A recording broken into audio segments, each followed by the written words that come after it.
শহীদ জিয়ার সমাধিতে বিএনপি নেতাকর্মীদের শ্রদ্ধা, খালেদা জিয়া ও তারেক রহমানের নেতৃত্বে দল ঘুরে দাঁড়িয়েছে বললেন মির্জা ফখরুল। হল ছাড়ছেন ময়মনসিংহ কৃষি শিক্ষার্থীরা, ভিসি শিক্ষকদের পদত্যাগের দাবিতে বিক্ষোভ। 21 সদস্যের তদন্ত কমিটি চট্টগ্রাম বিশ্ববিদ্যালয়ে। দেখছিলেন ক্রাউন সিমেন্ট সংবাদ শিরোনাম, এবার বিস্তারিত।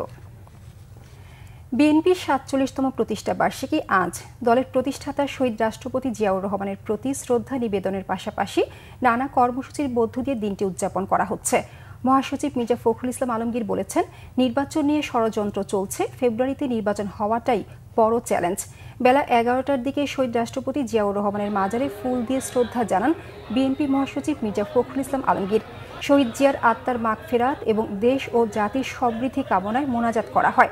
পরে সাংবাদিকদের মির্জা ফখরুল বলেন, বিএনপিকে বারবার ধ্বংস করার চেষ্টা করা হয়েছে, কিন্তু খালেদা জিয়া ও তারেক রহমানের নেতৃত্বে দল ঘুরে দাঁড়িয়েছে। আগামীতে জনগণের ভোটে রাষ্ট্র ক্ষমতায় গেলে একটি সমৃদ্ধশালী দেশ গড়বে বিএনপি। ফেব্রুয়ারিতে নির্বাচন হবে বিএনপি এমনটাই বিশ্বাস করে উল্লেখ করে মির্জা ফখরুল আরও জানান, নির্বাচনে বিএনপি সর্বাত্মক সহযোগিতা করবে। বাংলাদেশি জাতীয়তাবাদ আর স্বনির্ভর বাংলাদেশ গড়ার স্বপ্ন নিয়ে ১৯৭৮ সালের এই দিনে বিএনপি প্রতিষ্ঠা করেন শহীদ রাষ্ট্রপতি জিয়াউর রহমান। দলটির ৪৭তম প্রতিষ্ঠা বার্ষিকীতে শহীদ জিয়ার আদর্শ বাস্তবায়ন এবং গণতন্ত্রের ভিত মজবুতের কথাই বললেন দলের নীতি নির্ধারকরা। রিপোর্ট করছেন সিকান্দার রেমান। মহান স্বাধীনতা যুদ্ধে বীরত্বপূর্ণ অংশগ্রহণের মধ্য দিয়ে ব্যাপক পরিচিতি পান জিয়াউর রহমান। জেড ফোর্স এবং স্বাধীনতার ঘোষণা শহীদ জিয়াকে নিয়ে যায় অনন্য উচ্চতায়।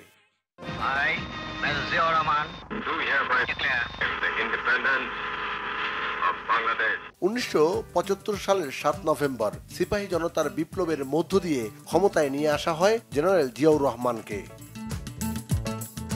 বাকশালের বিপরীতে বহুদলীয় গণতন্ত্রের প্রবর্তন করেন জিয়াউর রহমান। ১৯৭৮ সালের ১ সেপ্টেম্বর বাংলাদেশি জাতীয়তাবাদকে মূল মন্ত্র ধরে গঠন করেন বাংলাদেশ জাতীয়তাবাদী দল বিএনপি।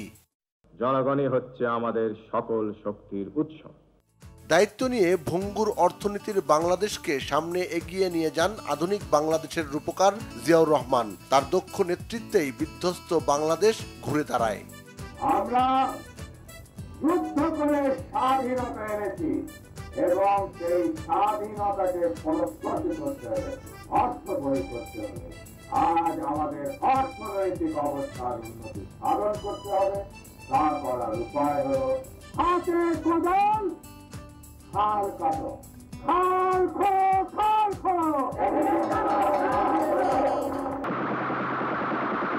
তবে বেশি দিন দেশ সেবার সুযোগ পাননি জিয়াউর রহমান। ১৯৮১ সালের ৩০ মে চট্টগ্রামের সার্কিট হাউসে বিপদগামীদের বুলেটে জীবনাবসান ঘটে স্বনির্ভর বাংলাদেশ গড়ার এই স্বপ্নদ্রষ্টার।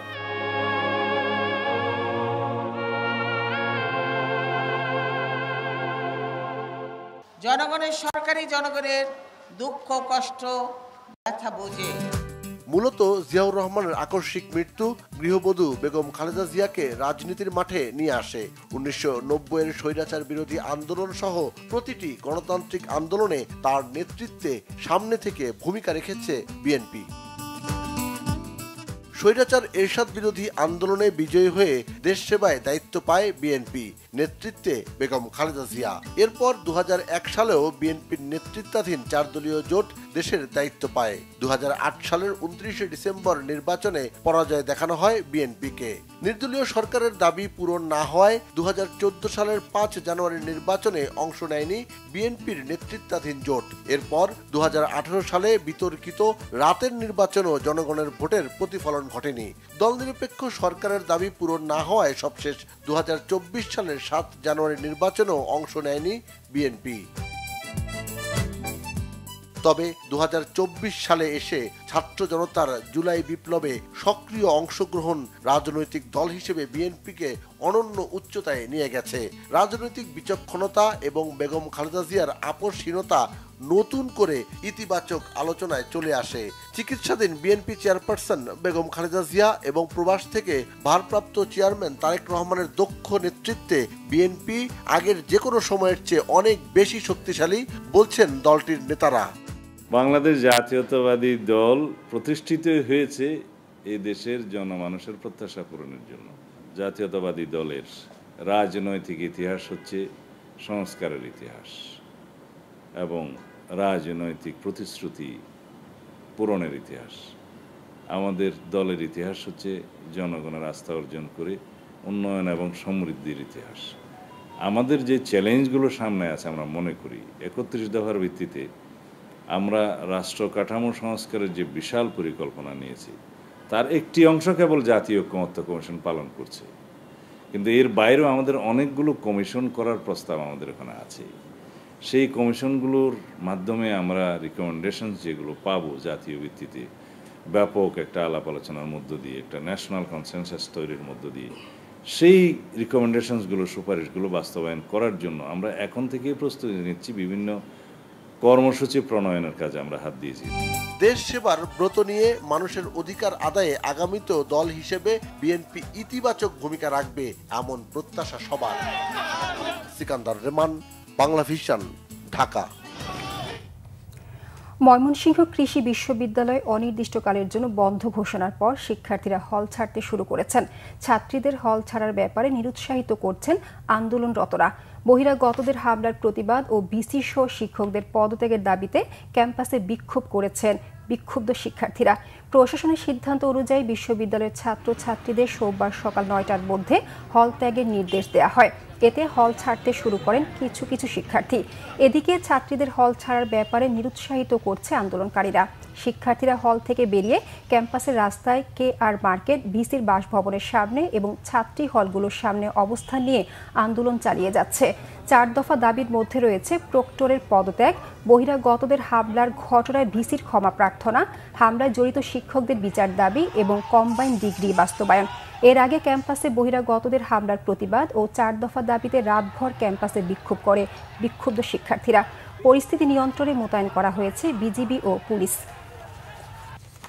3 মাস বন্ধ থাকার পর বনজীবী ও পর্যটকদের জন্য উন্মুক্ত হলো সুন্দরবন। বনে যাওয়ার নিষেধাজ্ঞা উঠে যাওয়ায় দুশ্চিন্তামুক্ত জেলে, বাওয়ালি ও ট্যুর অপারেটররা। তবে সব প্রস্তুতি নেওয়া হলেও দুষ্কৃতকারীদের নিয়ে উদ্বেগ বন বিভাগের। মোংলা থেকে জসিমউদ্দিনের তথ্য ছবিতে ডেস্ক রিপোর্ট। প্রতি বছর 1 জুন থেকে 31 আগস্ট পর্যন্ত 3 মাস সুন্দরবনে প্রবেশের উপর নিষেধাজ্ঞা দেয় সরকার।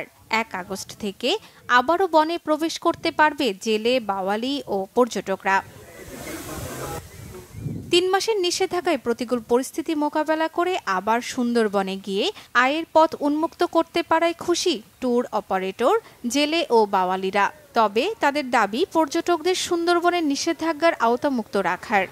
নৌকা, জাল এবং এর সাথে আনুষঙ্গিক যে মালামাল লাগে এগুলো সব রেডি করে আমরা প্রায় কাজ শেষের পথে। পরিচিত জেলে তারা কোনো সাহায্য সহযোগিতা পায় না। 3 মাস বন্ধ থাকার কারণে আমরা সুন্দরবনে যেতে পারি নাই এবং আমাদের ব্যবসা বাণিজ্য খুবই লস। আমাদের বাল বাচ্চা লেখাপড়া করাইতে কষ্ট হয়, আমাদের বাজার সাজার করতে খাইতে কষ্ট হয়। যারা আসা যাওয়া করে আমাদের ট্রলারে যাতায়াত করে তাদের নিয়ে আমাদের সংসার চলে। সরকার যেন আমাদের প্রতি খেয়াল রাখে যাতে আর কখনই এই ট্যুরিস্ট এইরকম সুন্দরবন বন্ধ না হয়। এদিকে নিষেধাজ্ঞা শেষে আগত পর্যটকদের আনন্দ দিতে সকল প্রস্তুতি গ্রহণ করেছে সুন্দরবনের 11টি পর্যটন স্পটগুলোর দায়িত্বশীলরা। করম জলটাই আমরা যেখানে আসি এখানে কিন্তু পর্যটকদের জন্য একটু বাড়তি সুযোগ আছে, কারণ এখানে হরিণ আছে, কুমির আছে, এর সঙ্গে আমাদের 2 কিলোমিটার ট্রেল আছে, একেবারে গভীরে চলে যাওয়া যায়। আবার আপনার দুটো ওয়াচ টাওয়ার আছে, একটা ঝুলন্ত ব্রিজ আছে, যেগুলো উপভোগ করার মতো বেশ ভালো পজিশন আছে। আমরা সবসময় প্রস্তুত আছি, পর্যটক আসুক তাদেরকে আমরা বরণ করে নেব। গেল 3 মাসের নিষেধাজ্ঞার সময় দুষ্কৃতকারীদের বন কেন্দ্রিক অপরাধ দমনে কঠোর ছিল বন বিভাগ। বিষ দিয়ে মাছ ধরাই যারা এরা কিন্তু দাদনদার, তারা কিন্তু টাকা ইনভেস্ট করে এবং তারা বিষও কিনে দেয়। তারা ছেলেদেরকে পাঠিয়ে দেয় যে তোমরা মাছ নিয়ে এসো। বন্ধ মৌসুমে দাদনদাররা যদি বলতো ঠিক আছে তোমরা এখন মাছ ধরো না, এই 3 মাস বন্ধ রাখো, তোমাদেরকে আমি ব্যবস্থা করছি, তাহলে কিন্তু হতো। কিন্তু তারা কিন্তু তা করে না। তারা বলছে যে আমার মাছ লাগবে, তুমি মাছ নিয়ে এসো, প্রয়োজনে বিষ নিয়ে যাও। সুন্দরবনের সম্পদ আহরণ করে জীবিকা নির্বাহ হয় উপকূলের হাজারো মানুষের। আনন্দ উপভোগ করতে এ বনে যান পর্যটকরা।